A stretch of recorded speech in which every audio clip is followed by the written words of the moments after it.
Sheriff's papers, please? I'm a police lieutenant. My badge is right here. That doesn't prove anything. I've been with Phoenix PD for over 20 years. Do you have proof of citizenship on you? My ID and badge are in my truck. That's not what I asked. So you're detaining me? We're verifying your status. I'm an American citizen. Then this won't take long. You're not letting me leave. Lieutenant Marcus Hayes, a 23-year veteran of the Phoenix Police Department, was off duty and stopped at a gas station on the morning of the incident. He had just finished an overnight shift and was wearing casual clothing, basketball shorts, a t-shirt, and sunglasses. The station was located on McDowell Road, a busy stretch frequented by commuters and local residents. At that time, Immigration and Customs Enforcement, ICE, agents were conducting a routine field operation targeting unauthorized employment in the area. Their approach was standard procedure for these operations, involving multiple agents coordinating to request identification and verification from individuals within the operation zone. The agents arrived in a white government SUV, wearing marked vests and carrying body cameras. Their intent was to engage with civilians in accordance with operational guidelines, yet their identification requests were based on general intelligence about the area rather than specific evidence of illegal activity by any particular individual. Hayes, recognizing the agent's approach, immediately identified himself verbally and indicated that his official credentials were in his vehicle. The agents, however, did not treat his badge as sufficient proof. Their instructions focused solely on documentation of citizenship or immigration status, disregarding his professional role. The gas station environment was ordinary, with background noise from nearby traffic, pumps operating, and the station's air conditioning units. Several other patrons were present, moving about with no awareness of the situation initially. Hayes remained stationary, hands visible, responding calmly to the agents' requests and following typical procedures to avoid any misunderstanding. Each exchange was brief and factual, with agents requesting documents and Hayes explaining what was available. This sequence reflects a recurring pattern in similar operations, where individuals who do not match certain expectations are subject to additional scrutiny. In Hayes's case, the combination of off-duty appearance and personal characteristics contributed to a misidentification that initiated the stop. The misunderstanding escalated because the agents adhered strictly to operational protocol without integrating real-time verification from local law enforcement channels. The resulting interaction, while procedural in nature, quietly set the stage for further detention. Hayes's approach to the interaction followed his training and professional experience. He remained visible, cooperative, and precise in providing information. Despite this, the agents' assumptions about who could be subject to verification continued to guide their actions. The incident demonstrates how operational procedures, when applied without immediate cross-checks or context, can lead to situations where lawful citizens are temporarily treated as subjects of enforcement. In this environment, the normal functions of law enforcement and public compliance intersected, creating a scenario in which the consequences of small assumptions would quietly ripple outward, affecting Hayes's time, mobility, and ultimately leading to formal legal action. The following sections will detail his professional background, the step-by-step progression of the encounter, and how standard procedures, combined with unverified assumptions, resulted in a significant constitutional and civil rights conflict. Lieutenant Marcus Hayes had served with the Phoenix Police Department for 23 years, steadily progressing through the ranks from patrol officer to his current leadership role. Over the course of his career, he had been recognized for consistent professionalism, reliability, and adherence to departmental policies. He had extensive experience handling both routine and high-stakes operations, ranging from traffic enforcement and community policing to internal investigations and oversight of special units. His reputation among colleagues was that of a methodical, detail-oriented officer who valued procedure and clarity in all interactions. Before the gas station incident, Hayes had experienced one prior instance of misidentification while off duty. While running errands in plain clothes, a fellow officer from another precinct mistook him for a suspect due to his casual attire. Hayes calmly presented his badge and identification, and the situation was resolved quickly without escalation. That event had reinforced his awareness of how assumptions could affect interactions between law enforcement professionals outside of formal duty. It also informed the careful way he approached encounters with officers or federal agents, emphasizing transparency, clear communication, and visible compliance while maintaining personal safety. Hayes's background included extensive training in law enforcement standards, constitutional rights, and procedural protocols. Throughout his career, he had repeatedly emphasized adherence to proper identification and verification procedures when supervising other officers, both for internal accountability and public interaction. His work ethic was characterized by punctuality, consistency, and a focus on minimizing errors in judgment. Colleagues often relied on him as a reference point for standard operating procedures and best practices in policing. Beyond his professional achievements, Hayes had a history of engaging in community-oriented initiatives. He had led programs aimed at improving relationships between law enforcement and local residents, particularly in areas with diverse populations. These initiatives were grounded in measurable outcomes, such as reductions in complaints and improved response times, rather than personal narrative or publicity. The prior misjudgment and his long career provided Hayes with a foundation for calmly navigating the gas station stop. He had repeatedly demonstrated the ability to present facts clearly, maintain procedural correctness, and avoid escalation even when personal authority was challenged. This history established him as someone who could reliably communicate identity and credentials under scrutiny, making the subsequent incident with ICE agents notable precisely because it diverged from expectations based on his professional record. Hayes's character, built on decades of disciplined service, created a contrast with the unfolding events. While his experience equipped him to manage potentially volatile encounters, the situation at the gas station would test procedural norms in ways he had rarely encountered, highlighting how systemic assumptions can override individual credentials even for highly trained professionals. The incident began as Hayes finished fueling his truck and stepped back to close the pump. A white government SUV pulled in nearby, its presence subtle until 3 ICE agents emerged wearing marked vests and visible identification. They approached in a coordinated formation, maintaining a professional but deliberate distance. Hayes noticed their approach immediately and positioned himself with his hands visible, as he would during a routine encounter to avoid misinterpretation. Agent Todd Brennan led the approach, flanked by Agents Valdez and Kim. Each spoke briefly, requesting identification and proof of legal status. Hayes explained clearly that he was a Phoenix Police Department lieutenant, providing his full name and badge number, and indicating that both his badge and official identification were in his vehicle. The agents asked him to produce documents verifying his citizenship, which he did not carry with him off-duty. Hayes offered to have them verify his identity directly with his precinct, citing standard departmental procedure. The environment remained calm and ordinary. Other patrons continued their business at nearby pumps, some glancing over but not directly engaging. Cars passed by on the adjacent road, the hum of engines and occasional honking forming a continuous urban backdrop. Hayes moved slowly toward his truck as instructed, careful to keep his hands visible, opening the driver's side door and retrieving his wallet. He presented his driver's license to the agents, who examined it without verbal acknowledgement, noting the state-issued information but indicating it was insufficient to satisfy their documentation request. During this stage, Hayes' movements were deliberate and measured, reflecting training to avoid sudden gestures near armed personnel. One agent interpreted his slow retrieval as hesitation, while Hayes remained conscious of maintaining a calm demeanor. The agents repeated requests for citizenship papers, citing operational requirements, and Hayes continued to explain his status and offer verification with the Phoenix Police Department. The verbal exchange continued with brief, factual statements from both sides, without escalation beyond procedural insistence. The interaction involved minor misinterpretations. For example, when Hayes indicated the location of his badge and identification, one agent questioned whether those items were sufficient proof of lawful presence, reflecting a strict adherence to procedural checklists rather than immediate recognition of his authority.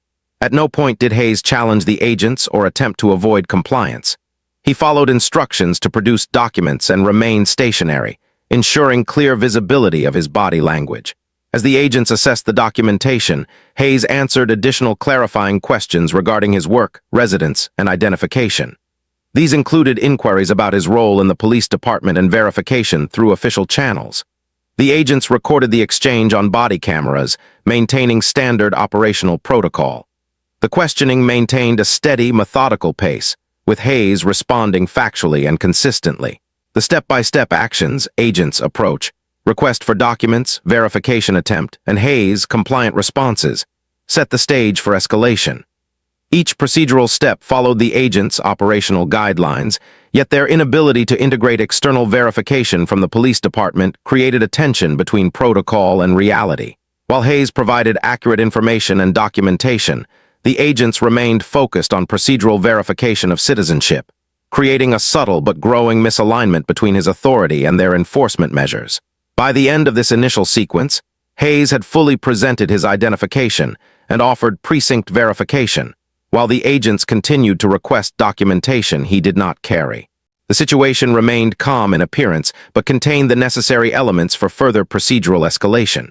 The normal environment of the gas station persisted, urban noises ongoing, other patrons present but uninvolved, and all actions confined to a small, public space. The groundwork for a significant misunderstanding had been laid, driven by adherence to procedure rather than deliberate confrontation. The interaction deepened as the ICE agents repeated their requests for documentation. Hayes continued to identify himself as Lieutenant Marcus Hayes of the Phoenix Police Department, stating his badge number and precinct. He calmly suggested that the agents verify his identity directly with Central Precinct. Agent Brennan responded that verification would occur, but only after processing him, insisting that Hayes remain at the location until status could be confirmed. Valdez and Kim positioned themselves slightly wider on either side of Hayes, maintaining a formation that limited his movement without physically restraining him.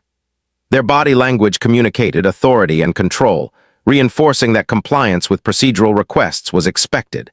Hayes remained stationary, hands visible, and responded to repeated questions with concise explanations. He indicated again that his wallet, containing a valid driver's license, was in his back pocket and offered to present it carefully. Two bystanders, both patrons at the gas station, noticed the prolonged questioning. One remained at a nearby pump, observing while keeping a respectful distance. The other paused outside the convenience store with a phone in hand, recording the interaction. Neither intervened, and both maintained ordinary behaviors apart from subtle observation. Hayes acknowledged the witnesses only indirectly by maintaining consistent and transparent movements, ensuring that all actions could be clearly interpreted as non-threatening. The agents repeatedly insisted that Hayes provide proof of citizenship, noting that a state-issued license or police badge did not meet their verification requirements. Hayes, speaking slowly and deliberately, described his birth in Tucson, his citizenship, and his professional history. He also clarified that his badge and identification could be verified immediately with the Phoenix Police Department. Despite these statements, Brennan maintained that procedural protocol required Hayes to be detained pending verification. During the questioning, a brief moment of concern arose for Hayes. He recognized that off-duty officers could be misidentified in public interactions, and a minor delay or misinterpretation could escalate. However, he maintained a calm posture, hands raised slightly as if emphasizing transparency, but without resisting or withdrawing. His movements were deliberate to avoid triggering any perception of threat. The agent's persistence created a subtle form of professional humiliation. Hayes had clearly stated his position, rank, and credentials, yet their procedural insistence suggested disbelief or disregard for his authority. Each reiteration of their request for documents extended the interaction, slowly creating a procedural stalemate. Hayes remained factual in his responses, citing his ability to verify identity with his department, without raising his voice or displaying overt frustration. As the encounter progressed, the initial misunderstanding evolved into a temporary detention scenario. The agent's focus remained narrowly on documentation, while Hayes' repeated explanations created a factual record of his compliance. The environment stayed calm, pumps operating, background traffic, and other patrons observing without engagement. There was no shouting, no forceful restraint, and no sudden movements. By the end of this phase, Hayes had provided all available off-duty identification, offered immediate verification with his precinct, and remained fully cooperative.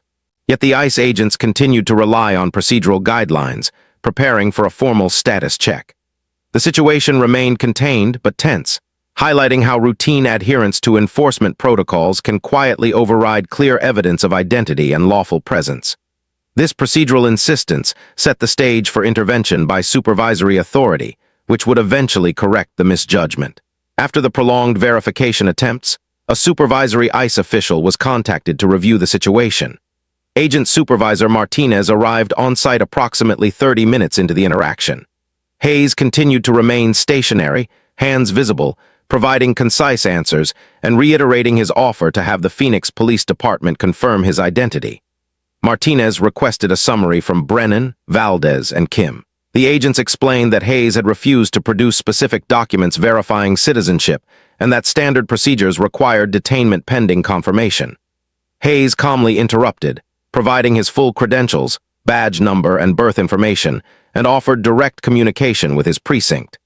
The supervisor accessed a secure line and confirmed Hayes' identity with Central Precinct. Verification returned immediately. Marcus Hayes, Phoenix Police Department Lieutenant, U.S. citizen. Upon receiving confirmation, Martinez communicated the findings to the agents. The demeanor of the team visibly shifted, though subtly. Procedural rigidity gave way to acknowledgement of the factual error. Brennan hesitated, adjusting his stance and reviewing body camera footage on his device. Valdez and Kim moved slightly back, no longer restricting Hayes' movement as tightly. The environment retained its calm, with other patrons observing quietly and continuing ordinary activities. The supervisor then instructed that Hayes be released and that the interaction be formally documented. Hayes remained compliant, answering final procedural questions and emphasizing the need for accurate recording. The agents, following standard protocol, began to de-escalate their formation. Hayes' verification of identity had corrected the procedural misalignment without physical confrontation or escalation beyond controlled observation. This phase illustrates how immediate access to authoritative verification channels can resolve procedural errors.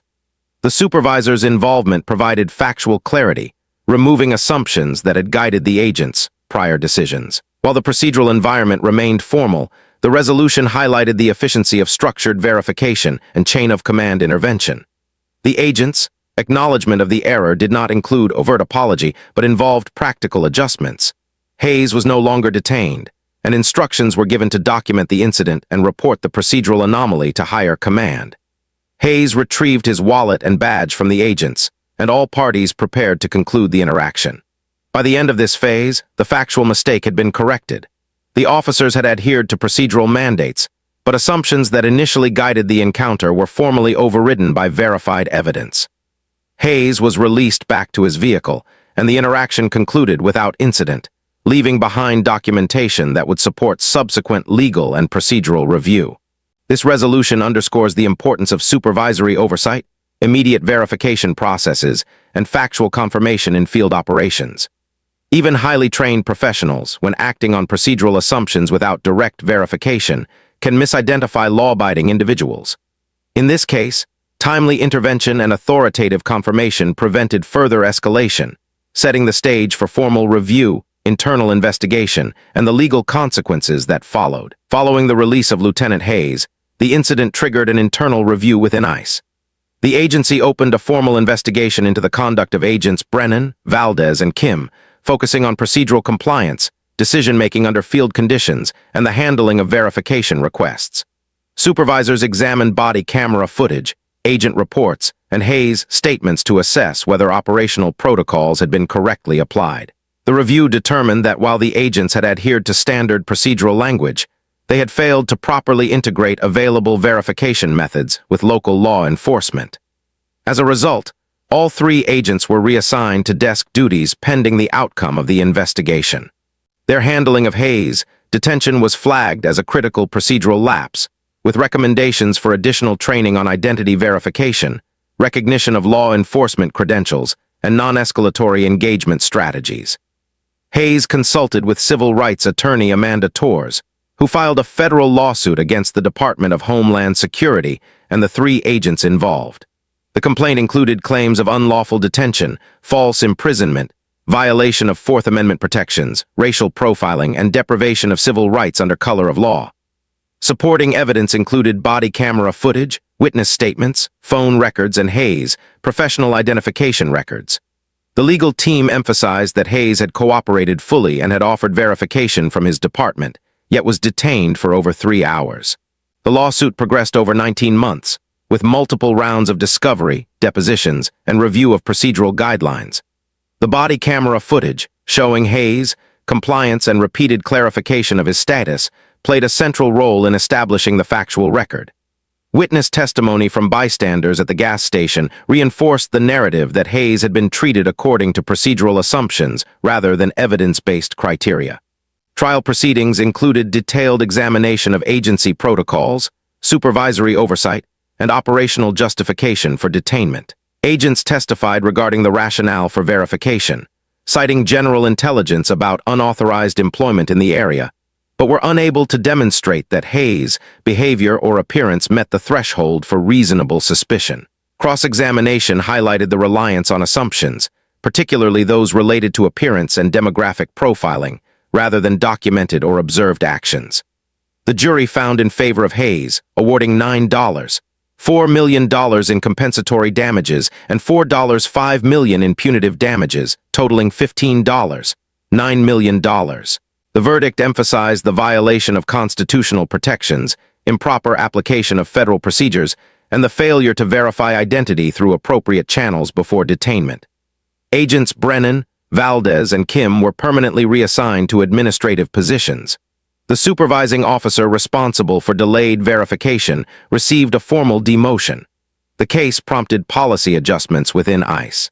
Verification protocols were updated to prioritize immediate contact with local law enforcement when encountering off-duty or identifiable officers.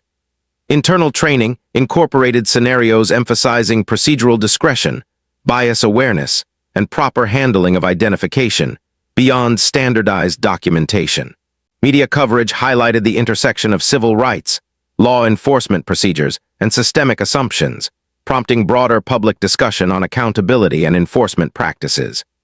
Hayes remained with Phoenix PD for 3 additional years before retiring early. He allocated a portion of the settlement to establish a legal defense fund supporting individuals subjected to unlawful detention or procedural misapplication by federal agencies. The gas station stop became a case study in law enforcement training programs, emphasizing the need for verification, procedural accuracy, and the risks associated with assumption-driven enforcement. The incident involving Lieutenant Hayes illustrates how assumptions can shape interactions with law enforcement, even when individuals clearly present valid credentials. In this case, procedural adherence by ICE agents collided with observable facts. Hayes' identification as a police lieutenant, his documented citizenship, and his repeated offers to verify his status with the Phoenix Police Department. The outcome demonstrates that strict reliance on protocol without integrating real-time verification can result in the temporary deprivation of civil rights. Bias, both implicit and systemic, can influence how field officers interpret ordinary behavior. Officers often rely on patterns, heuristics, and operational checklists to make rapid decisions in complex environments. These cognitive shortcuts are designed to enhance efficiency and safety, but can inadvertently create errors when assumptions replace evidence. In Hayes' case, appearance and location were used as proxies for suspicion, despite contrary factual information being available. The consequences of these assumptions extend beyond the immediate interaction. For Hayes, the 3-hour detention had professional, legal, and personal implications. It required legal action to rectify the procedural misstep and prompted a federal civil rights lawsuit. On a broader scale, similar incidents can erode public trust, particularly among communities historically subject to heightened scrutiny. The intersection of authority, verification, and individual rights highlights the importance of procedural checks, supervisory oversight, and accountability mechanisms within law enforcement agencies. Systemic lessons can be drawn from this case. Agencies can reduce misidentification and wrongful detention by prioritizing verification processes that incorporate external confirmation, particularly for individuals whose status can be quickly confirmed. Training on bias recognition, proper engagement with off-duty professionals, and strict adherence to constitutional rights can prevent situations where lawful citizens are treated as potential violators. Structured policy updates, when informed by real-world incidents, improve both operational effectiveness and public confidence. While the Hayes case was high-profile due to his position as a police lieutenant, it underscores risks that can affect any member of the public. Ordinary encounters in public spaces, such as traffic stops, security checks, or random verification operations, can escalate when procedural assumptions are applied without context. The resolution of the incident, supervisory verification, legal action, and policy adjustments provides a model for how organizations can correct errors and prevent recurrence, emphasizing systemic safeguards over individual blame. By focusing on factual outcomes, procedural errors, and corrective measures, this reflection highlights the intersection of individual rights and institutional practice. It frames bias as a structural concern rather than a personal failing, demonstrating how operational systems can unintentionally misclassify compliant, law-abiding individuals. The case serves as an example of why verification, accountability, and clear procedural guidance are essential in maintaining lawful, equitable enforcement practices. What do you think about this incident? Have you or someone you know ever been stopped or questioned in a way that felt unnecessary or unfair? Situations like Lieutenant Hayes' stop highlight how assumptions and procedure can affect anyone, even trained law enforcement professionals. We'd like to hear your experiences. How did you handle the situation? What steps do you think could prevent misunderstandings like this in the future? Sharing your perspective helps create awareness about how law enforcement interacts with the public and why verification procedures matter. If you found this story informative, consider following or subscribing to the channel. We focus on investigative stories that explore real-world events, civil rights, and procedural accountability. Our goal is to provide factual, detailed accounts so viewers can understand the context, the process, and the consequences of these encounters. Your voice matters. Comment below with your thoughts, experiences, or questions about the case.